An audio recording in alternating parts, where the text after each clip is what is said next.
Saraswati classes बनावड़ी में आपका हार्दिक स्वागत है। आज विद्यार्थियों क्लास 10th एक्सरसाइज 3.3 पे हम डिस्कस करेंगे, जिसके अंदर क्या दिया है, solve the following pair of linear equation. ऐसे आपको पेयर इक्वेशन दी होंगी लीनियर इक्वेशन, इनको सब्स्टिट्यूशन मेथड से सोल्व करना होगा।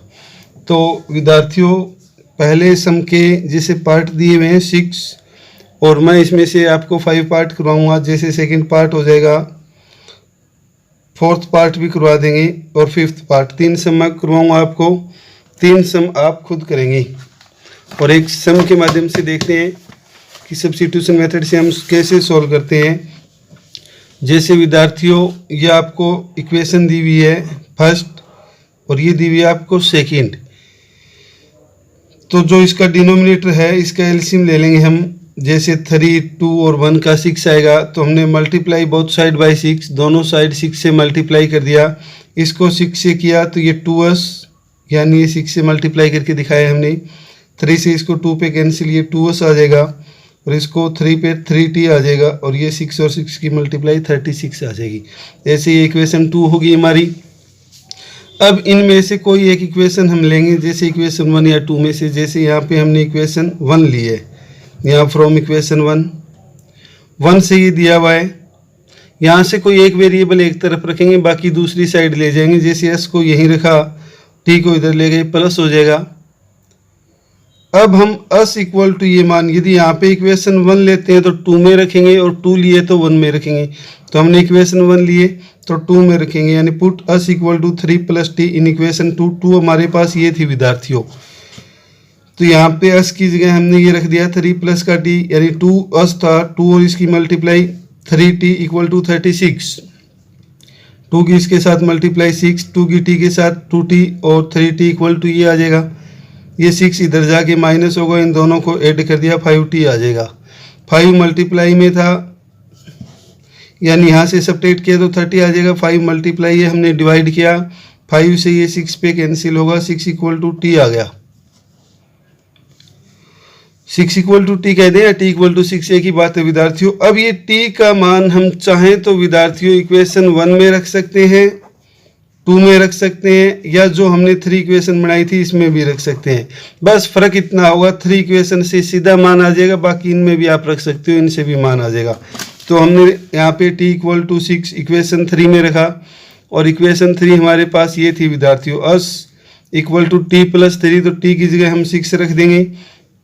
तो t की जगह 6 रखा विद्यार्थियों हमने, देखिए 3 + का 6 ये 9 आ जाएगा। s इक्वल टू 9 और t इक्वल टू 6, ये आपका आंसर होगा। ऐसे आपके फर्स्ट सम का फर्स्ट पार्ट होता है। अब हम पार्ट संख्या 4, यानी मोस्टली बच्चे इसमें कंफ्यूज होते हैं, पॉइंट में देख के या फ्रैक्शन में देख के। तो यहाँ से आपको फ्रैक्शन की इक्वेशन सोल्व करने का भी मौका मिलेगा और पॉइंट की इक्वेशन भी। जैसे इक्वेशन ये बंदी हुई है 0.2x + 0.3y इक्वल टू 1.3, इसका पॉइंट हटाया हमने 2/10x, इसका पॉइंट हटाया 3/10y और इसका 13/10। अब इसका एलसीएम विद्यार्थियों 10 का 10 ही आएगा, तीनों 10 दिया है, तो मल्टीप्लाई बोथ साइड बाई 10। यहाँ पे 10 से मल्टीप्लाई 2x आएगा, यहाँ भी 10 से कैंसिल, यहाँ भी 10 से, तो ये इक्वेशन 1 हो जाएगी। सेम वे आपको 0.4x + 0.5y इक्वल टू 2.3 दिया था, इसको 4/10x, 5/10y और 23/10 मल्टीप्लाई बोथ साइड बाई 10, 10 से मल्टीप्लाई किया 4x, 5y और 23 आ जाएगा। ये इक्वेशन 2 आ गई विद्यार्थियों। सेम वे हमने यहाँ फ्रॉम इक्वेशन 1 को लिया, 1 ये इक्वेशन दी हुई है, यहाँ से ये 3y इधर जाके माइनस होगा, 2x इक्वल टू ये आ जाएगा, यहाँ 2 मल्टीप्लाई में डिवाइड आ जाएगा, ये आपकी इक्वेशन रहेगी 3। अभी विद्यार्थियों आपको बताया था यहाँ इक्वेशन 1 लेंगे तो ये मान 2 में पुट करेंगे और यहाँ 2 लिए तो 1 में, तो हमने 1 लिए, ये 2 में पुट करेंगे। Put x equal to 13 - 3y/2 in equation 2। Equation 2 हमारे पास ये थी विद्यार्थियों, यहाँ पे x की जगह 4 और x की मल्टीप्लाई और ये 4 इंटू में x की जगह ये रख दिया, 5y इक्वल टू 23। 2 से ये कैंसिल हो जाता है, 2 की इसके साथ 26 और 2 की 3 के साथ 6y, 5y इक्वल टू ये इन दोनों को सोल्व किया, माइनस का y, 26 इधर जाके माइनस होगा, तो यहाँ पे -3 आ जाएगा, माइनस से minus cancel, y equal to 3 आ जाएगा। और y इक्वल टू 3 हम इक्वेशन 3 में पुट करेंगे तो डायरेक्ट मान निकल आएगा हमारे पास। Put y equal to 3 in equation 3, तो x इक्वल टू 3 में ये दिया था विद्यार्थियों 13 माइनस 3y, तो y की जगह हम रखेंगे 3 इंटू जो भी होगा 3 था, 3 इंटू 3, 3 3 जा 9, 13 माइनस 9 4 आएगा, नीचे 2 था 2 चल रहा है, 2 से ये कटेगा, x इक्वल टू 2 आ जाएगा। तो एंड में हमारे पास x इक्वल टू 2 और y इक्वल टू 3 आंसर आता है। इसके बाद विद्यार्थियों हमारा पार्ट संख्या 5, पार्ट संख्या 5 में ये इक्वेशन दी हुई है हमें पहली और ये दी हुई है दूसरी। एक बात तो ध्यान रखिए विद्यार्थियों, जब भी वेरिएबल दिया हो x और y, कांस्टेंट टर्म ना दियो तो हमेशा याद रखिए ऑप्शन में जब भी इस टाइप का कोई क्वेश्चन आ जाए, यहाँ चाहे कुछ भी दिया हो इनका कोफिशिएंट, तो x इक्वल टू 0 और y इक्वल टू 0 ही हमेशा मान होगा जब यहाँ पे कांस्टेंट टर्म ना दी हो यानी 0 दिया हो। जैसे x और y वेरिएबल दे दिया, x और y वेरिएबल और कांस्टेंट टर्म ना दी यानी 0 दिया यहाँ, तो हमेशा ये आंसर होगा। अब फ्रॉम इक्वेशन 1 से हमारे पास ये थी 3y इधर जाके माइनस का हो जाएगा, मल्टीप्लाई में था डिवाइड में आ जाएगा। जब यहाँ 1 ली तो ये हम इक्वेशन 2 में पुट करेंगे। 2 में विद्यार्थियों हमारे पास क्या था, 3√3x था, x की जगह ये रख दिया, माइनस का 8y इक्वल टू 0, √2 से यानी √3 और √3 की मल्टीप्लाई 3 आ जाएगी, प्लस माइनस माइनस, नीचे √2y माइनस का 8√y equal to 0, multiply both side by √2, यहाँ तो √2 से √2 कैंसिल ये आ जाएगा, इसकी √2 के साथ की तो √16 यानी 4 आ जाएगा।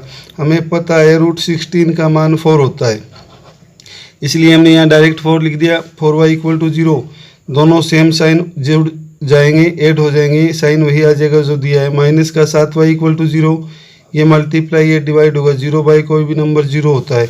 जब ये y का मान 0 हम इक्वेशन 3 में पुट करेंगे यानी यहाँ पुट करेंगे 3/√2 इंटू में 0, तो 0 से किसी भी नंबर को गुणा करें वो पूरा ही 0 हो जाता है, तो यहाँ x का मान भी 0 होगा और y का भी 0। इस तरह से विद्यार्थियों हमारा पहला सम पूरा होता है। अब क्वेश्चन 2, ये इक्वेशन दी हुई है, ये इक्वेशन दी हुई है, hence find the value of which ये दिया हुआ है। तो यहाँ से विद्यार्थियों दोनों इक्वेशन को सोल्व करेंगे। यहाँ पे कोई मेथड की चर्चा नहीं की गई है, जो x और y का मान आएगा वो हम यहाँ रख देंगे। तो ये तो हमने किया था सब्स्टिट्यूशन मेथड से। अब हम आपको एलिमिनेशन मेथड सिखा रहे हैं प्रश्न संख्या 2 में। प्रश्न संख्या 2 में क्या दिया होगा विद्यार्थियों, जैसे ये इक्वेशन 1 दी है और ये इक्वेशन 2, इसके अंदर विद्यार्थियों एक वेरिएबल का कोफिशिएंट बराबर करना होता है हमें। जैसे यहाँ पर ऑलरेडी दिया हुआ है x का 2 है और यहाँ भी 2 है, तो जब सेम साइन हो तो हम सब्ट्रैक्ट करते हैं और अपोजिट साइन हो तो ऐड करते हैं। तो यहाँ लिखा सब्ट्रैक्ट 2 फ्रॉम 1, यानी 2 को 1 में से घटाया, तो यहाँ 1 लिखिए, ये 2 घटाते समय विद्यार्थी इनके निशान चेंज होते हैं, ये माइनस, ये प्लस, ये प्लस, तो ये तो कैंसिल हो जाएगी। 4y प्लस का 3y प्लस का 7y, इन दोनों को ऐड किया 35, मल्टीप्लाई में था डिवाइड में आके यहाँ से y इक्वल टू 5 आ जाएगा। अब y इक्वल टू 5 इक्वेशन 1 या 2 किसी में ही रख दो, जैसे हमने 1 में रखा है।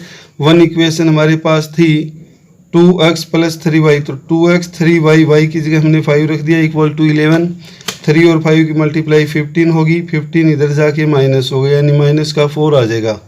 यहाँ 2x ही चल रहा है, ये 2 मल्टीप्लाई में यहाँ डिवाइड होगा, तो यहाँ से x इक्वल टू 2 आ जाएगा। जो हमारा x का मान है विद्यार्थियों x इक्वल टू -2 और y इक्वल टू 5, ये इस इक्वेशन में रख देंगे क्योंकि हमें m का मान निकालना है। तो यहाँ पे हमने y की जगह 5 रखा और x की जगह -2, ये माइनस का 2m प्लस का 3 इक्वल टू 5 है, ये 3 इधर जाके माइनस होगा, तो यहाँ क्या आएगा विद्यार्थियों 2 और माइनस का 2m, m इक्वल टू ये मल्टीप्लाई इसके डिवाइड में जाएगा, यही किया, इससे ये कट जाएगा, m इक्वल टू -1 जो हमें निकालना था। दूसरा सम हम ऐसे करेंगे। प्रश्न संख्या 3 में विद्यार्थियों ये from the pair of linear equation for the flowing problem, यानी जो प्रॉब्लम दी हुई है इनसे pair of linear equation right करेंगे, फिर उन्हें सॉल्यूशन करेंगे बाय सब्स्टिट्यूशन मेथड से। तो देखिए जैसे पहले से में the difference between 2 number is 26, 2 number है जिनका डिफरेंस 26 है, and 1 number is 3 time the other, एक नंबर है वो दूसरे नंबर का 3 टाइम्स है। तो यहाँ पे हम मान लेंगे let 2 numbers x and y। तो यहाँ सीधी सी बात है विद्यार्थियों, जब एक नंबर एक तो यहाँ डिफरेंस 26 दिया है तो एक नंबर बड़ा होगा एक छोटा होगा, और दूसरा यहाँ पर कहा गया है the number is 3 time the other, एक नंबर है वो दूसरे का 3 टाइम्स है। तो यहाँ एक हम बड़ा नंबर ले लेंगे एक छोटा। देखिए कैसे करेंगे, जैसे ये लिया लेट 2 नंबर्स आर x और y, यहाँ पे हमने बता दिया x बड़ा है और y छोटा है। पहली कंडीशन में तो दिया हुआ था कि इनका डिफरेंस माइनस, यानी इनका डिफरेंस का मतलब माइनस ही होता है, डिफरेंस है वो 26 है, तो हमने बड़ी टर्म में से छोटी टर्म को माइनस किया इक्वल टू 26, इक्वेशन 1 आ जाएगी। फिर इसने कहा था, क्या कहा था, 1 नंबर इज 3 टाइम्स अदर, एक नंबर है वो 3 टाइम्स है दूसरे का, तो सीधी सी बात है विद्यार्थियों बड़े वाला नंबर छोटे नंबर का 3 टाइम्स होगा। यही हमने किया x इक्वल टू 3y। अब यहाँ से x इक्वल टू 3y सीधा मान हम इसमें रख देंगे, क्योंकि ये एक वेरिएबल एक तरफ है दूसरा वेरिएबल दूसरी तरफ है, तो इक्वेशन 1 में रख देंगे। Put x equal to 3y in equation 1, या हमने x की जगह 3y रखा, माइनस y इक्वल टू 26 दिया था, इन दोनों को सोल्व किया 2y आ जाएगा, 2 मल्टीप्लाई है तो ये डिवाइड आ जाएगा 13, यानी y इक्वल टू 13 आ गया। अब y इक्वल टू 13 हम इक्वेशन 2 में रख दें या 1 में, ये आपकी मर्जी होगी, हमने 2 में रखा है। x इक्वल टू 3y दिया था, y की जगह ये इन दोनों की मल्टीप्लाई की तो ये आ जाएगा। यहाँ पे विद्यार्थियों ये आपका जो था ना रिक्वायर्ड नंबर्स आर 39 एंड 13 आ जाएगा। ऐसे आपका प्रश्न संख्या 3 का फर्स्ट पार्ट होता है। दूसरे में देखिए the larger of 2 supplementary angle exist the smaller by 18, इसके अंदर क्या दिया हुआ है, 2 सप्लीमेंट्री एंगल है उसके अंदर बड़ा जो एंगल है ना वो छोटे एंगल से 18 डिग्री ज़्यादा है, एग्जिस्ट होता है ज़्यादा the smaller by 18 degree, find the number या फाइंड देम, उन्हें निकालना है। तो हम यहाँ मान लेंगे let the smaller supplementary angle और लार्जर सप्लीमेंट्री एंगल, और लार्जर में से स्मॉलर को घटा के इक्वल टू 18 ले लेंगे, और एक ये सप्लीमेंट्री दिया है, सप्लीमेंट्री वो 2 एंगल होते हैं जिनका सम 180 हो। तो यहाँ से 2 इक्वेशन बनेगी और इन्हें सॉल्व करेंगे। जैसे देखिए हमने ये लिया विद्यार्थियों the larger of supplementary angle x ले लिया, स्मॉलर ऑफ सप्लीमेंट्री y ले लिया। अब एक तो ये सप्लीमेंट्री दिया है तो इनका सम 180 होगा, दूसरा लार्जर और स्मॉलर का डिफरेंस 18 दिया था तो लार्जर में से स्मॉलर सब्ट्रैक्ट किया इक्वल टू 18। ये 2 इक्वेशन बनती है हमारी, जिनको आप खुद करोगे सब्स्टिट्यूशन मेथड से, जो हम पहले कर चुके हैं बच्चों प्रैक्टिस। इसके बाद पार्ट संख्या 3 की इक्वेशन ये आप खुद बनाओगे, जो हमने 3.1 एक्सरसाइज का क्वेश्चन संख्या 2 किया था ना, सेम उसी की तरह ही है। इसके अंदर 7 बैट और 6 बॉल का रेट ये दिया है, 3 बैट और 5 बॉल का रेट ये दिया है, ये आप खुद प्रैक्टिस करेंगे। इसके बाद विद्यार्थियों पार्ट संख्या 4 की चर्चा करें हम। पार्ट संख्या 4 में क्या दिया हुआ है, देखिए the taxi charge in A city consist of a fix charge together with A charge for the distance cover, यानी एक टैक्सी है जिसका एक तो फिक्स चार्ज है और बाकी इस पे डिपेंड करता है कि डिस्टेंस कितनी कवर की है। For a distance of 10 kilometre charge पे 105, यानी 10 किलोमीटर की डिस्टेंस कवर करने के लिए 105 रुपये पे किए। For a journey of 15 kilometre, 15 kilometre की जर्नी करने के लिए 155 रुपये पे किए। व्हाट आर द चार्ज, यानी फिक्स चार्ज क्या है और द चार्ज पर किलोमीटर, और पर किलोमीटर का चार्ज क्या है। How much does a person have to pay for travelling a distance of 25 kilometre, और एक व्यक्ति को 25 किलोमीटर डिस्टेंस कवर करने के लिए कितना पे देना पड़ेगा। तो यहाँ विद्यार्थियों जो चीज़ निकालनी होती है वो हम मान के चलते हैं। तो देखिए जैसे माना हमने सबसे पहले मान लिया विद्यार्थियों let the fix charge of taxi x rupees और let the charge per kilometre y according to question, यानी पहली कंडीशन ये की दी गई थी कि 10 किलोमीटर के लिए 105 रुपये पे किया है, तो यहाँ पे ये आपका फिक्स चार्ज तो होगा ही होगा। 1 किलोमीटर का y है, 10 किलोमीटर का 10y इक्वल टू 105, और दूसरी कंडीशन ये थी कि 15 किलोमीटर के लिए 155 रुपये पे किए थे, तो फिक्स चार्ज तो होगा ही। 1 किलोमीटर का y है, 15 किलोमीटर का 15y होगा, इन दोनों को ऐड करेंगे तो 155 आ जाएगा। ये 2 इक्वेशन होगी, जैसे हमने पहले सॉल्व किया था उसी तरह से इसको सॉल्व करते हैं सब्स्टिट्यूशन मेथड से। फ्रॉम इक्वेशन 1 लिया हमने, यहाँ से x को एक तरफ रख लिया, ये 10y इधर जाके माइनस होगा, ये इक्वेशन 3 आ गई। जब यहाँ इक्वेशन 1 लिया है तो ये हम इक्वेशन 2 में पुट करेंगे, यही लिखा है पुट x इक्वल टू ये इन इक्वेशन 2 हमारे पास ये थी विद्यार्थियों। यहाँ पे x की जगह हमने ये रख दिया 15y इक्वल टू ये दिया हुआ था। इन दोनों को सोल्व करेंगे 5y आएगा, ये इधर जाके माइनस होगा। अब हम क्या करेंगे, इनको माइनस किया तो ये 50 आएगा। 5y इक्वल टू 50, ये 5 से हमने इसको डिवाइड किया 10 आ जाएगा y equal to 10। Put y equal to 10 equation 3। Equation 3 हमारे पास ये थी x इक्वल टू 105 माइनस का 10y। यहाँ y की जगह हमने 10 रखा तो 105 माइनस 10 इंटू 10 ये 100 आ जाएगा, यानी 5 आ जाता है। x का मान कितना आ गया 5।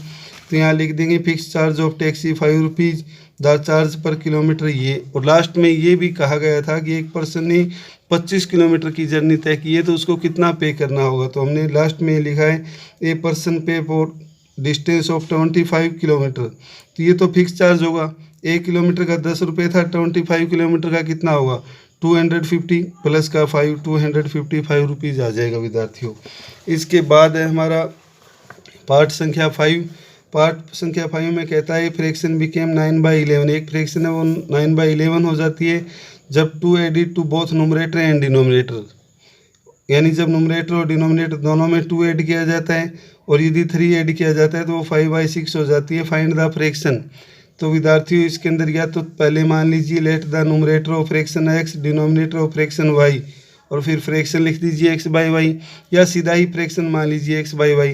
फिर जो ये कंडीशन कही है न्यूमरेटर और डिनोमिनेटर में 2 ऐड करिए इक्वल टू ये लें और न्यूमरेटर और डिनोमिनेटर में ऐड करके इक्वल टू ये लें, क्रॉस मल्टीप्लाई करके इक्वेशन बनेगी, उनको सोल्व कर लेंगे। जैसे देखिए हम कैसे करेंगे। ये दिया हुआ है विद्यार्थियों, let the numerator of fraction x हमने लिया, denominator of fraction y। Fraction आपके पास ये आ जाएगी। पहली कंडीशन में इन दोनों में 2 ऐड किया गया था इक्वल टू फ्रैक्शन ये आएगी हमारी, दिया हुआ ये। क्रॉस मल्टीप्लिकेशन हमने इसकी 11 से मल्टीप्लाई की तो ये आ जाएगा, 9 से मल्टीप्लाई की तो ये आ जाएगा। 9y प्लस है इधर आके माइनस होगा, ये इधर जाके माइनस होगा। हमारे पास ये इक्वेशन 1 आ जाती है। फिर फ्रैक्शन दूसरी कंडीशन ये दी थी दोनों में 3 ऐड किया जाए तो ये 5/6 होगी। फिर बाई क्रॉस मल्टीप्लिकेशन इसको 6 से मल्टीप्लाई किया, इसको 5 से मल्टीप्लाई किया तो ये आ जाएगा 5y इधर आके माइनस, ये इधर जाके माइनस, और ये इक्वेशन सेकंड हो जाएगी हमारे पास। फिर हमने फ्रॉम इक्वेशन 1 से ये लिया, यहाँ से 11x इक्वल टू इधर जाके प्लस हो जाएगा, मल्टीप्लाई में था ये डिवाइड आ जाएगा। जब इक्वेशन 1 से लिया है तो ये मान हम इक्वेशन 2 में पुट करेंगे। यही हमने लिखा put x equal to in equation 2 में विद्यार्थियों 6x दिया था, x की जगह हमने ये रख दिया -5y इक्वल टू माइनस का 3। अब इस 11 से हम मल्टीप्लाई करेंगे, मल्टीप्लाई बोथ साइड बाई 11, तो यहाँ तो 6 से होगी, 11 से 11 कैंसिल हो जाएगा, 6 की इन दोनों से की तो ये आ जाएगा, इसकी 11 से की तो 55y आ जाएगा इक्वल टू माइनस का 33। इन दोनों को सोल्व किया, माइनस का y ये इधर जाके प्लस होगा, यहाँ से -9 रहेगा, माइनस से minus cancel, y equal to 9 आएगा। अब y इक्वल टू 9 हम इक्वेशन 3 में रख देंगे विद्यार्थियों, तो वहाँ से हमें x मिल जाएगा। ऐसा ही किया, put y equal to 9 in equation 3 हमारे पास ये दी थी माइनस का 4 प्लस 9y, y की जगह 9 लिखा यानी 9 इंटू 9 81 आ जाएगा बाई 11। इन दोनों को सोल्व किया 77/11, ये 7 पे कटेगा, x इक्वल टू 7 आ जाएगा। तो फिर हम क्या लिखेंगे, the numerator of fraction 7 denominator of fraction ये और रिक्वायर्ड फ्रैक्शन 7/9। ये आपका पार्ट संख्या 5 पूरा होता है। इसके बाद लास्ट पार्ट में विद्यार्थियों सिर्फ आपको इक्वेशन बनाना सिखाएंगे, सोल्व आप खुद करेंगे। जैसे देखिए पार्ट संख्या 6, 5 year ago the age of Jacob will be 3 times that his son. यानी यहाँ पे एक तो जेकब है और एक उसका सन है। 5 साल पहले जेकब की एज उसके सन की एज की 3 टाइम्स थी। 5 ईयर एगो जेकब एज वाज 7 टाइम में, और 5 साल पहले जेकब की एज उसके पुत्र की एज यानी उसके सन की एज की 7 टाइम्स थी। What are the present age, तो प्रेजेंट एज हम मान लेंगे विद्यार्थियों। जैसे देखिए let the present age of Jacob x year हो जाएगी और let the present age of Jacob y year हो जाएगी। अकॉर्डिंग टू क्वेश्चन क्या होगा विद्यार्थियों, इसने कहा था 5 ईयर हैंस, 5 ईयर हैंस ये तो जेकब की आ जाएगी और ये आ जाएगी जेकब के सन की। 3 टाइम्स थी जेकब की एज उसके सन की एज का, तो उसके सन की एज को 3 से मल्टीप्लाई किया इक्वल टू ये हो जाएगा x plus 5 equal to 3y plus का 3 और 5 की मल्टीप्लाई 15। अब यहाँ पे x माइनस का 3y प्लस है, इधर आके माइनस होगा और 15 ये 5 इधर जाके माइनस हो जाएगा। x minus 3y equal to 10, ये इक्वेशन 1 होगी। और दूसरी कंडीशन दी थी विद्यार्थियों 5 ईयर एगो, ये तो होगी जेकब की एज और ये होगी उसके सन की एज। जेकब की एज है वो सन की एज का 7 टाइम दिए, तो यहाँ 7 से हम मल्टीप्लाई कर देंगे। तो ये x माइनस 5 इक्वल टू 7 से मल्टीप्लाई किया, 7y माइनस का 35, x ये 7y इधर आके माइनस होगा, माइनस का 35 ये प्लस हो जाएगा इधर, x minus 7y equal to minus का 30, ये इक्वेशन 2 होगी विद्यार्थियों। इन दोनों इक्वेशन को आप खुद सॉल्व करेंगे। और इसी के साथ विद्यार्थियों हमारी एक्सरसाइज 3.3 कंप्लीट होती है, जो आप फिर नोटबुक में पूरा करेंगे। और इसी के साथ विद्यार्थियों आपसे एक रिक्वेस्ट है कि देखिए हम वीडियो बना रहे हैं, ज़रूर कुछ गलतियां होती होगी, तो आपके सुझाव यहाँ पर आमंत्रित हैं।